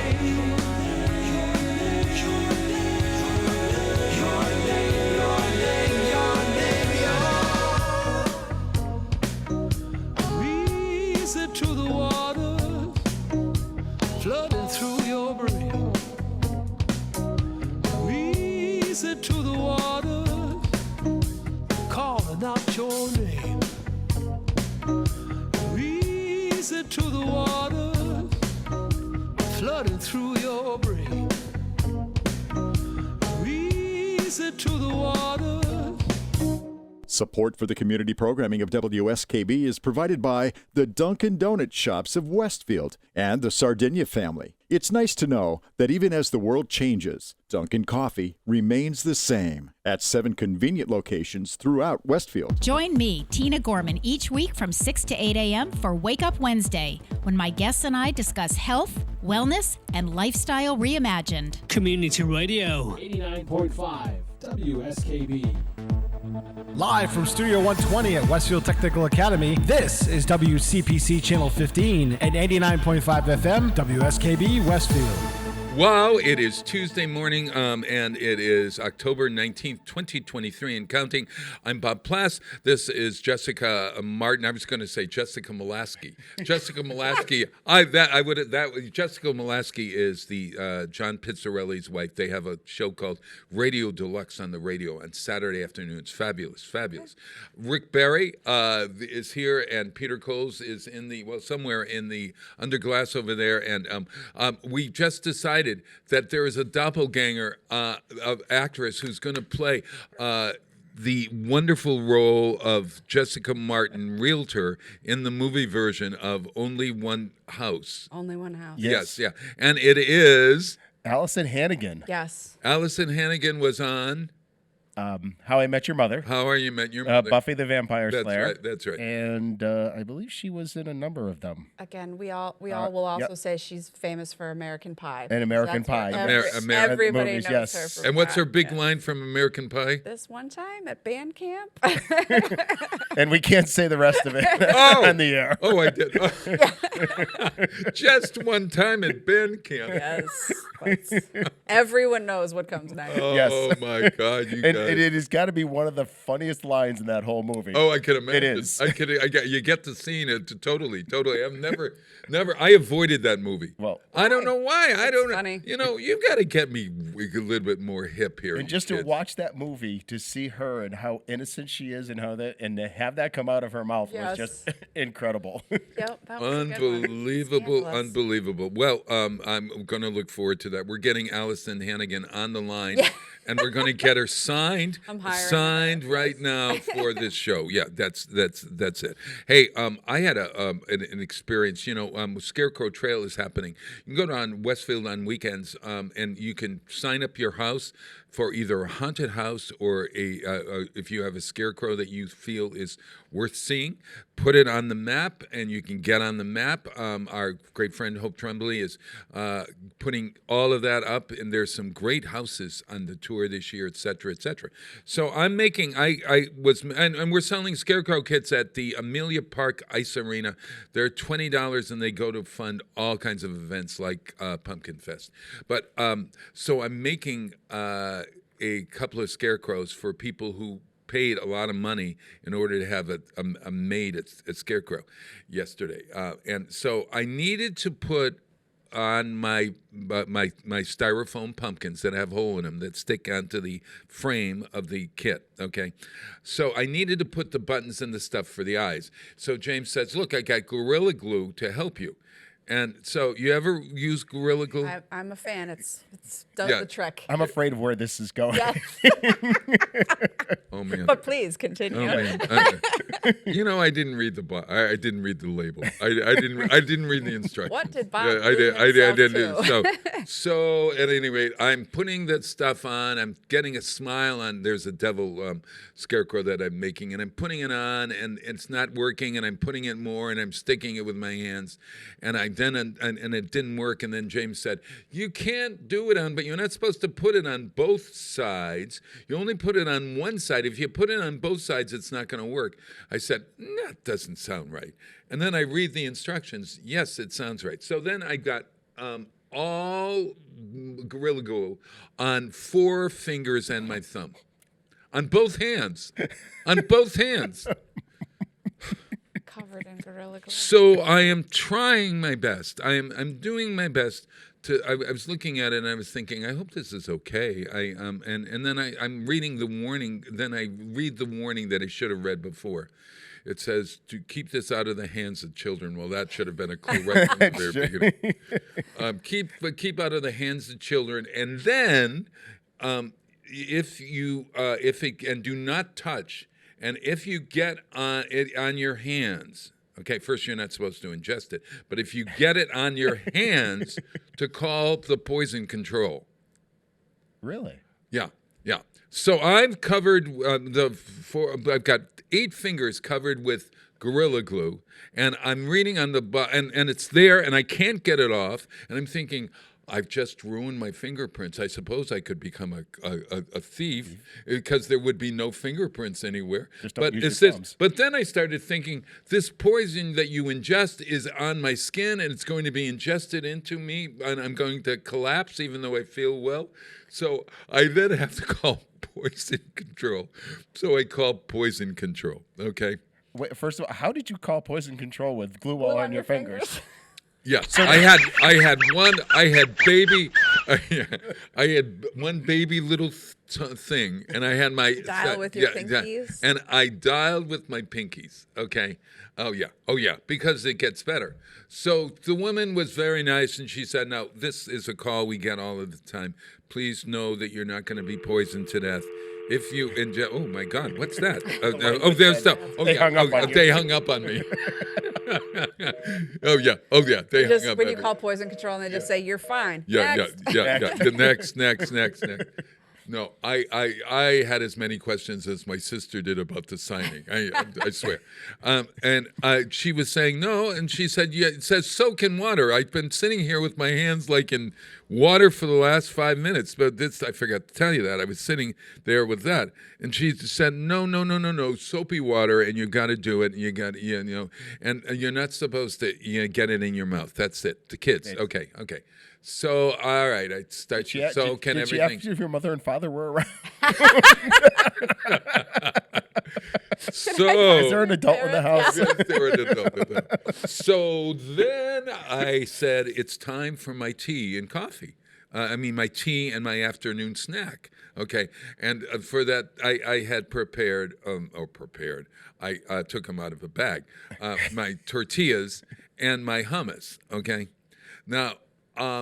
I started to take them out of the bag, and then I realized, oh my God, I can't be taking a tortilla and dipping it into the hummus because then ingesting it because then I'm ingesting the Elmer's the Gorilla Glue on my hand, my finger. Elmer's glue. That's so safe. Then I threw out the 3 or 4 chips that I had put in the bowl, threw them out because they might be poison now. So I said, okay, I got the idea. I'm going to shake out as many I shook out as many. Then I took and I put in the hummus with the spoon. So that was okay. So then I said, how am I going to eat these chips? So I then took gloves. Yeah. I was looking for gloves and I couldn't find gloves. So then I said, okay, if I rip off a piece of toweling, I could probably do it. And so I went in and I sat down, turned the TV on to have my tea. Yeah, go ahead. Question: was this after you had already removed the glue from your fingers? No, the glue is not going to be there for a long. It didn't leave until tomorrow. I mean, it just left this morning in the shower. It left. Yeah. Left. So I'm sitting there, And so I tried with the towel, and the towel kept caught in my mouth, and so yeah. So then I came up with a perfect idea. I said, "What can I use? Tweezers." So I went to the bathroom. The honest to God, I know this is stupid. I went to the bathroom and I had with tweezers, and I would pick the thing up. But the problem was the tweezer kept breaking the chip. So finally, I threw away the tweezer, and what's the final solution? You just went for it. I put my mouth in the bowl. And I would put my mouth. It was like an episode of one of those quiz shows of that talent that people never realized they had. I can take a chip, and I can get some hummus. I just think we found another reality show. Yes. The day in the life of Bob. Right? Yeah. No hands. So Bob. anyway, that's the story, and I'm sticking to it. Wow. Have you ever had an experience with Gorilla Glue or Elmer's glue or anything like that? I've had Gorilla Glue on my fingers and actually read the bottle on how to remove it off your fingers. You did? Oh. There's a little thing that comes with it that tells you how to actually remove it. Yeah, well, Sorry, Bob. It's fine. Yep. It's okay, Bob. Oh, man. Well, at any rate, As long as I've still got a couple of more scarecrow noses and stuff to put on today, so wish me luck. Also, depending on what kind of tortilla chips you have, like the soybean oil that they're fried in was probably more dangerous for you than the Gorilla Glue on your fingers. So true. So here's a little hint, Bob. Take the Gorilla Glue and put it on a piece of cardboard. Yeah. Take a toothpick. Use it to put it onto the. Okay. Because little hint. Yeah. That's a really smart thing. Yes. I'm doing that later today. I've got a little Martha Stewart thing going on over here. Oh man. Why didn't I know? I could have called you. Yeah. You would not have come over. You wouldn't have butt dialed me. You would have pinky dialed me. I pinky dialed. I don't know about you, Jessica, but I'm imagining this, and it just. It's a Larry David moment. Material. Yeah. Material. Situational comedy with Bob is going to be a gold. Kind of a Kramer moment there. Something that Kramer would get himself into. Mother of God. But I'm out there, Jerry. I would say, yeah. But I was picturing that this would forever. I now have no fingerprints because of my scarecrows. At any rate. Hey, we should probably take a break. Then we're going to come back and we're going to talk maybe books, maybe bees, maybe whatever we want to talk about. Right, Jess? Sounds great. Yeah. Yeah. What song would you like to hear? Here. Should we do Burning Down the House? Do you like Burning Down the House? Yes. Okay. Let's do Burning Down the David House, Byrne. If you're going to Broadway, there's a show that David Byrne produced for Broadway, believe it or not, with his music called American Utopia. And I think it's returned already. And they actually won a special Tony Award this year. And this is, I think, this is Burning Down the House live, but it's not from the show itself. It's staged incredibly well. David Byrne is a fabulous talent. This is Burning Down the House, David Byrne.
Underwriting for Community Radio on WSKB is brought to you in part by Rockies.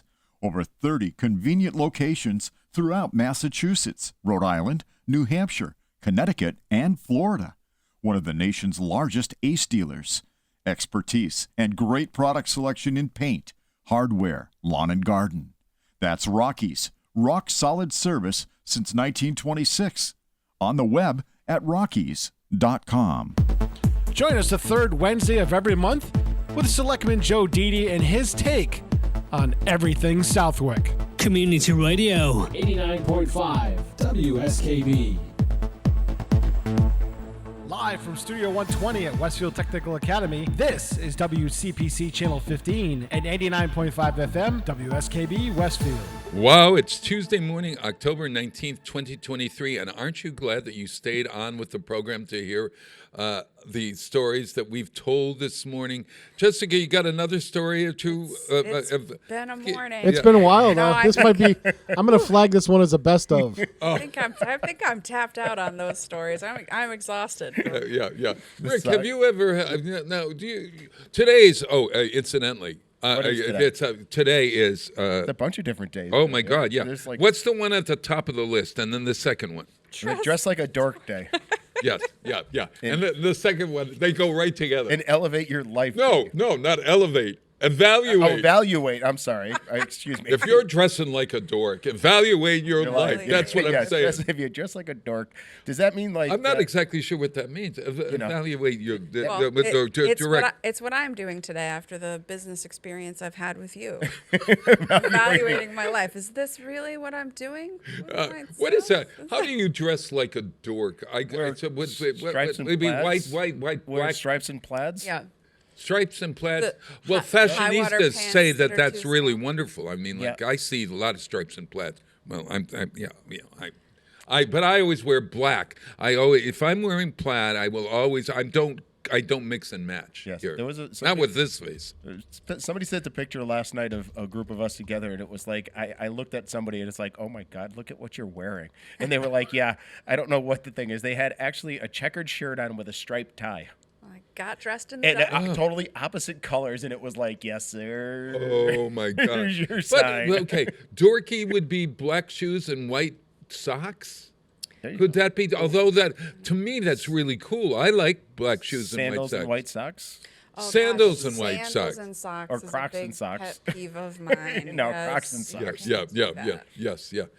Yeah. I had a dream about my toes last night. Tell us, please. There's nothing I would like to hear more about. No. Does it have anything to do with Gorilla Glue? It was. It might have. It was. Where are we going Were today? you eating tortilla chips with your toes? tweezers. Everybody try to eat tortilla chips with a tweezer this afternoon. Everybody thinks Kenny's show's the crazy one around here. And then you come to Bob Plass with multiple guests, and he just goes off the rails. Oh, my God, man. We're off the rails. Evaluate today's International Gin and Tonic Day. Ooh. You like gin and tonic? I'll raise a toast to that later. Yeah. No, I'm not I like the taste of tonic. Do you? I really do. Yeah. I like the taste of gin. You like to taste it. What's your favorite kind of gin? Oh, I like it when it's got some cardamom, so you've got more. So like, when I don't understand this, instead of the too much of the elderberry. Exactly. Yeah. Or juniper berry. I'm sorry. You can make it more. I don't want to say spicy, but you could. There's different layers of herbal. Gin is very herbal, so it's like. It's almost like whiskeys or bourbons where you have a huge spectrum of what the flavors can be, where I don't feel like they do that so much with vodka unless they're making it raspberry or something like that when it comes to spirits, right? But there's a wide world of gin out there, and I am just learning about it myself. But really? Yeah. No, I love some gin. Does it give you a headache the next day? I would say no. I find that if you're drinking spirits and you're drinking them not mixed with a bunch of sugary drink mixes, and you have a little bit of water, you can totally have a few drinks and be fine the next day. Yeah. No, I get more of a headache if you're doing wines or beers or stuff like Yeah, that. yeah. Yeah. She's exactly right. It's the mixture of the alcohol and sugars that give you the hangover. Oh, okay. And the headaches and stuff So like that. would gin and tonic, because it's tonic, is there any sugar in tonic? No sugar in tonic. That's, So that's a good clean drink. Yes. Yeah. Clean It has a drinking. little bite to it. It's and if you have malaria, they give you quinine, don't you?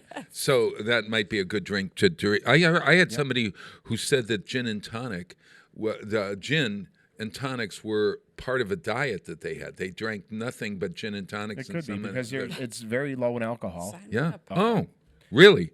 Yes. Okay. So this was the other Wolf Awareness Day and Rodent Awareness Day. Rodent awareness. What rodents are you aware of, Rick Berry? Squirrels. Mice. I never think rats. of them as a rodent. Oh, they're No. I really, they're more like a dog to me. Little chipmunks. Yeah. Yeah. No. So a funny story. The other day, we're at the International Volleyball Hall of Fame, and we've got the front doors open because we're bringing stuff in and out to set up for our event. I'm standing on the opposite side of the hall, and I see something run by in the foyer. Going, what the heck was that? So I got out in the foyer. We have some things set up out there, and this squirrel jumps out from behind this bar that we have set up for the night, and like stands up on there and like chirps at me, and then runs out the door. It was like this little tough little squirrel. It's like, can anyone say heck? Christmas Vacation? Yes, exactly. Oh my God! That squirrel never gets in. I don't think I've ever had a squirrel in my house. I have birds in my house or bats in my house. Bats in your belfry. Bats in my belfry. Oh my God! I did a whole interview with Cy Becker from 22 News at Pumpkin Fest, and I needed to blow my nose in the middle of the interview. I mean, it was a short interview, maybe 2 seconds or whatever. But I had these bats in my belfry. I said, please, God, oh my God, don't, why didn't he tell me? Why didn't he tell me that I should have blown my nose? At any rate, if that's a problem with older people. If you see me and my nose needs to be blown, We'll tell you. Will you please tell me? Great. Yeah. Hand you a tissue? Yeah. You can hand me a tissue, or you could just point, and I'll just walk away and Boogie Patrol for Bob. Yeah. Please. At any rate, so we've been trying to talk about a children's Bible. I know, and we're still not going to do it today because we're already almost done, and it's too much. Wow. That little book is too much to talk about. We got to keep telling people to read it, and then we'll talk about it next time. Rick, and then we'll just never talk about it. Try reading this book. Yes, that was one of my things to do, but this last month or so has been hectic for me. So, okay. So if you by chance get a chance to read the book, it's by Linda Millett. Yep. And it's an adult fairy tale in a way, and it's but you're gonna I really appreciate your view on it, because I have my own view on it, and the farther I get away from it, the farther I can't remember. I gotta have to read it again. But a children's Bible by Linda Millett. I also want to suggest this: The Personal Librarian. The Personal Librarian is a book by two different people, and I think I wrote it down here. Marie Benedict and Victoria Christopher Murray. And this is the book for November for the book club at the Senior Center. And we decided that we were going to participate, James and I, because it's a smart group of people, and they really have great discussions. I have attended their book club. Yeah, and it is you know wonderful. it. Yeah. So they're reading The Personal Librarian, and he said it was one of the best books he read. It sounded to me like, oh no, not another one of those midnight library books that I hated. Oh, Yeah. So, but at any rate, I'd recommend The Personal Librarian. It's about 324 pages. So we could talk both of them if you want to put that on your list. I'll read it. Yeah. Personal Librarian. You don't have to read it, Rick, unless. But we. I'm not. I'm not old enough to go to the senior centers. Yeah. But no, you are. I am old, but not that old. Not old. Not old enough. When is the AARP going to come knocking at your door? Oh, they already have. I get stuff in the mail I've got stuff from the mail for the last 5 years. I think even my 40s, I got stuff from the. Well, they start talking to you about 4:45. What do you call it when you're just on the cusp of 50? Yes. 50. Yeah. So the senior center is back open. Yes, they are. Okay. Yeah, and they are really doing well. There are so many wonderful programs over there. Tina Gorman does a great job, and she lured us in. You know how she lured us in? They invited James to talk about his book out here in the stars at the book club, and so we went there, and I'm like his front man or whatever, and you're the hype man. I'm just like a straight man because they love it when we spar. So so then we realized it was a good book club, we're gonna join it at any rate. What else could we talk about here, folks?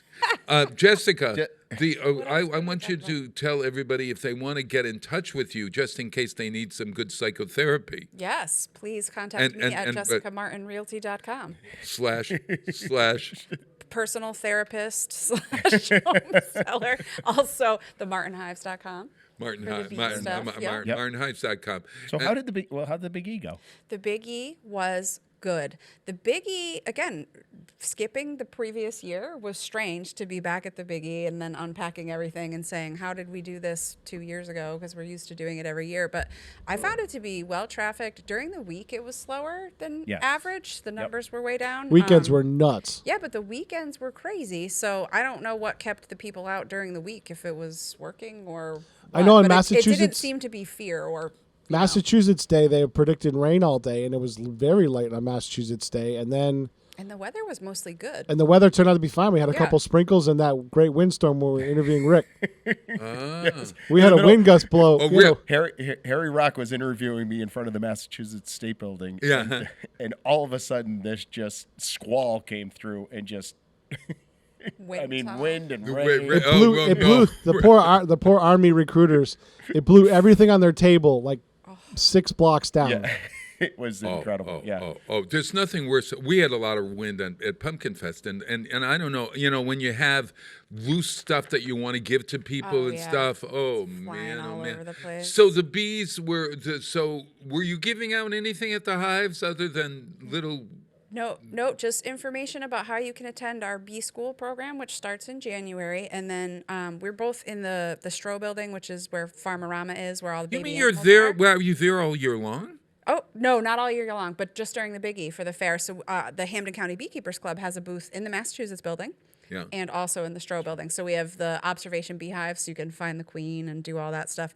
And then the club sells honey and some products that come out of the beehive too, lip balm, hand cream, stuff like that, natural bee-made things. But we're there to educate, tell everybody about how good the little bees are. Yeah, and I know the times that I, went through the Stroh building and saw that there were quite a few people around that booth. That one is fun because that one's actually piped to the outside. Yeah, and so a lot the bees of kids are coming and going. Yeah, a lot of kids watching what was going on and the people talking to them about the bees. Could we ever have bring a beekeeper to a public festival outside? Yes.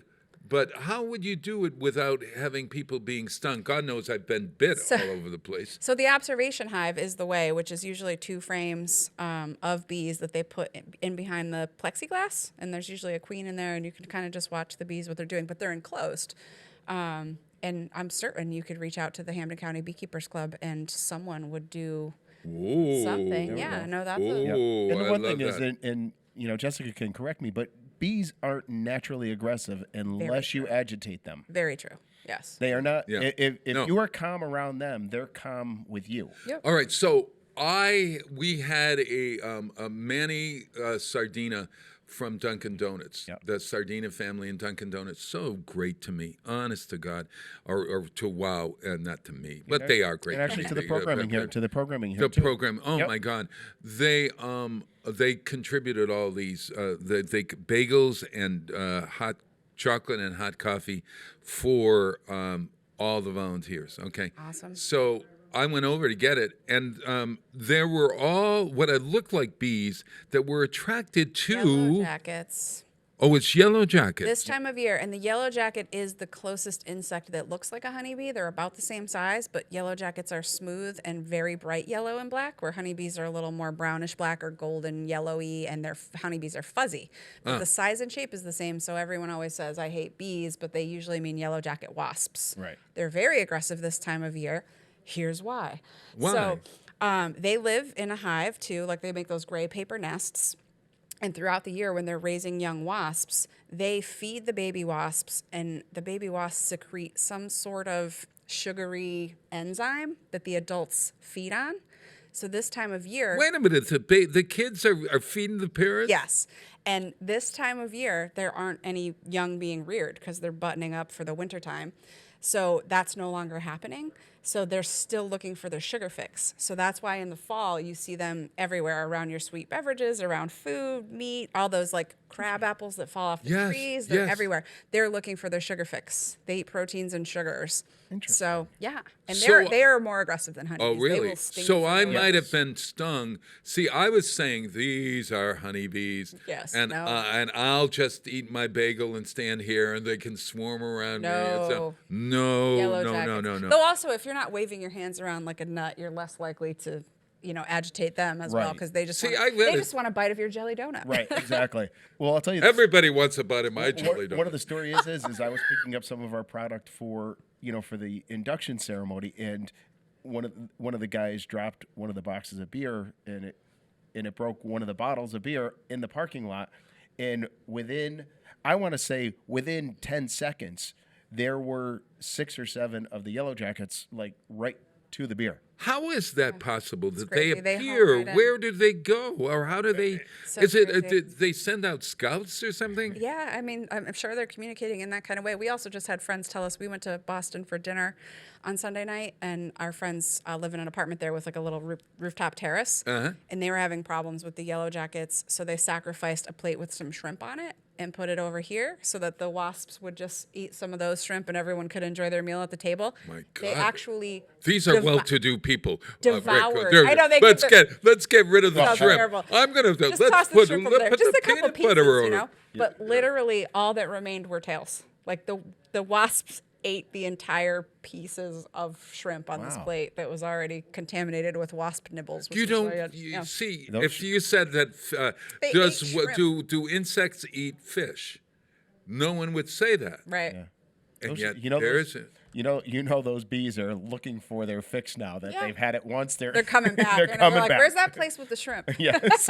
Oh my. Oh. They're sitting back going, hey, man, you know that meal we had tonight? That was really good. They don't care. Oh, I love it. I love it. Well, look at everybody. Look at it. It's 7:59 in the morning. We've wasted another 2 hours of talking. I had a great time with you guys. You're the best.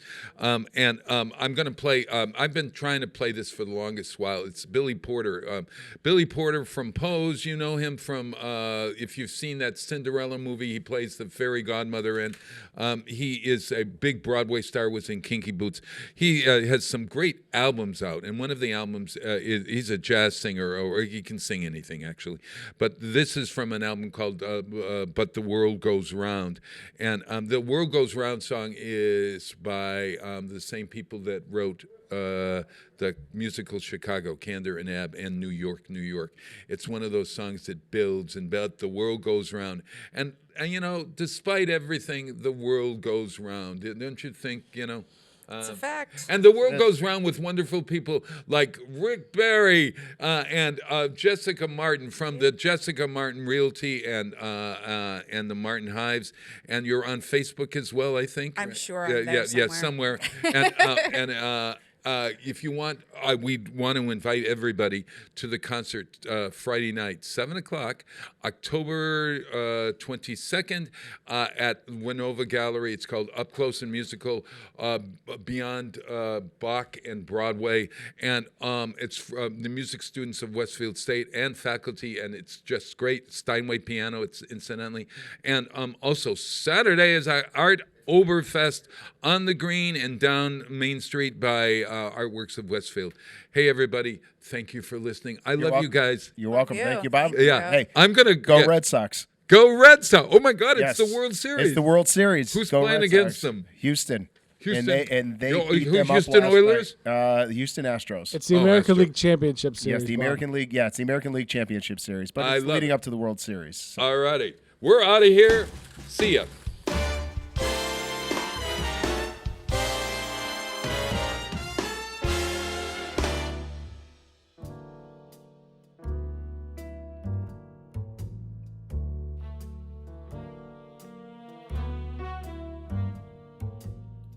Sometimes you're happy, sometimes you're sad, but the world goes round. Sometimes you lose every nickel you had, but the world goes round. Sometimes your dreams get broken in pieces, but that doesn't alter a thing. Take it from me, there's still gonna be a summer, a winter, a fall and a spring. And sometimes a friend starts treating you bad, but the world goes round. And sometimes your heart breaks with a deafening sound. Somebody loses and somebody wins, and one day it's kicks, then it's kicks in the shins, but the planet spins and the world goes round.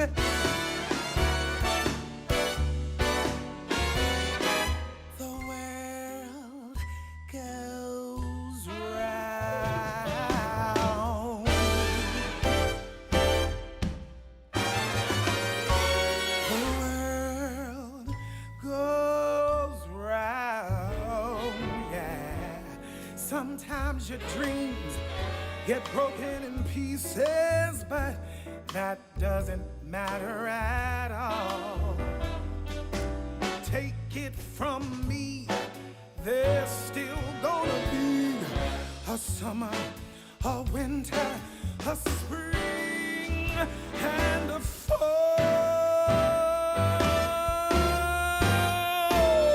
And sometimes a friend starts treating you bad, but the world goes round. And sometimes your heart breaks with a deafening sound. Somebody loses and somebody wins, and one day it's kicks and it's kicks in the shins, but the planet spins and the world goes round and around and round and around and around. The world goes round and round and